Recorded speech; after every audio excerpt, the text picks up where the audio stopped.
ગાળો બોલી અને ફેમસ થયેલી કીર્તિ પટેલ ફરી એકવાર વિવાદમાં આવીશ. સંતો સામે આક્ષેપ, પ્રત્યાક્ષેપ, વિરોધ, વિડીયો, અલગ અલગ રીતે સંતો પર કટાક્ષ, અલગ અલગ સંતો માટે ટીકા ટિપ્પણી, અલગ અલગ સંતો માટે અભદ્ર ભાષાનો ઉપયોગ. એણે વિડીયો મૂકી અને વાયરલ તો થઈ, ટીઆરપી તો મળી, પરંતુ બેન તારી આબરૂ ના રહી. કારણ પહેલાં ઘણા એવા શબ્દો તો એ યુઝ કર્યા હતા સંતો માટે કે જે સામાન્ય માણસ સાંભળે તો એવું લાગે કે સંતો આવા હશે, સંતો આવા કામ કરતા હશે. અનેક ગોરખ ધંધા, અનેક સંતોના સોદા, અનેક સંતો માટે વપરાયેલા વિભત્સ ભાષાનો ઉપયોગ જેણે કર્યો હતો. હવે એ જ કીર્તિ પટેલ આ સંતોના સરેન્ડર થઈ છે, એટલે પગે પડી છે અને સમાધાન કર્યું છે.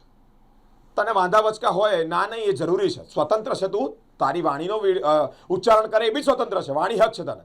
પરંતુ તું પછી હવે સમાધાન કેમ કર્યું? આ કોઈ મૂવીનો એપિસોડ નથી કે ફર્સ્ટ પાર્ટ આવ્યો, સેકન્ડ પાર્ટ આવ્યો, હવે બ્રેક પડી, હવે ત્રીજા પાર્ટે અનેક રહસ્યો, પહેલા બીજા પાર્ટના રહસ્યો આની અંદર સમેટાઈ અને કન્ક્લુડ થઈ હશે, એટલે કે યુટર્ન વાગી હશે. આ સંતો મહંતોની લાગણી અને અમારા ધર્મ પ્રત્યે જે લાગણી દુભાય છે એનો પણ પ્રશ્નાર્થ છે.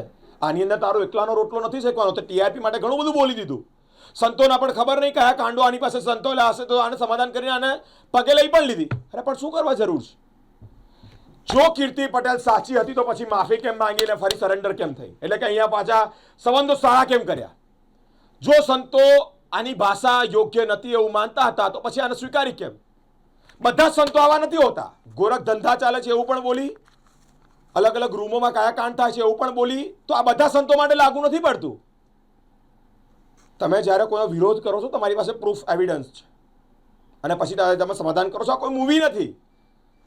સનાતન ધર્મ અને સંતો માટે જ્યારે આવા ઉચ્ચારણ થતું હોય તો we have rights to ask. આ કોઈ મૂવી થોડું છે, આ કોઈ એપિસોડ થોડું છે કે પહેલાં તમે ફરિયાદ કરો છો, આક્ષેપ કરો છો, એવિડન્સ બતાવો છો, પછી એવું કહો છો કે હવે તમારા સંબંધ સુધરી ગયા. તો શું અમે અહીંયા કોમેન્ટ અને તમને ટીઆરપી આપવા માટે બેઠા છે? આપણે આવા લોકોને મોટા કરી રહ્યા છે.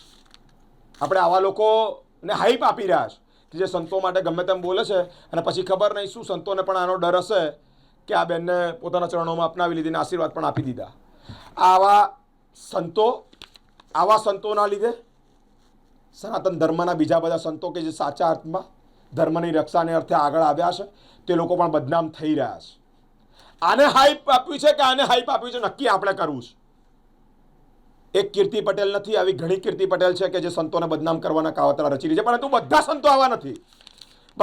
તું ગોરખ ધંધા જે શબ્દોનો ઉપયોગ કરે છે, બીજા બધા રૂમોની અંદર શું કાંડ થાય છે એ બધા શબ્દોનો ઉપયોગ કરે છે, બધા સંતો માટે ન બોલી શકે.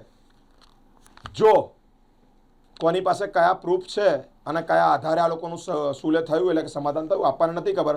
પરંતુ આ ચેનની અંદર તમારી માનસિકતા ગુમાવી ના બેસતા અને ધર્મ માટે જેમ તેમ ઓપિનિયન ના આપતા. તમે જો સંતોના કાંડ ખોલનારી આ કીર્તિ પટેલ ફરી સંતોના પગમાં છે. કહેવાનો મારો મતલબ માઇન્ડ વોશ કરી અને ધર્મને બાબતે બધું જ થતું હોય તેવાની વચ્ચે કોને હાઈપ આપવી ને કોને હાઈપ ન આપવી એ પણ આપણા હાથમાં છે.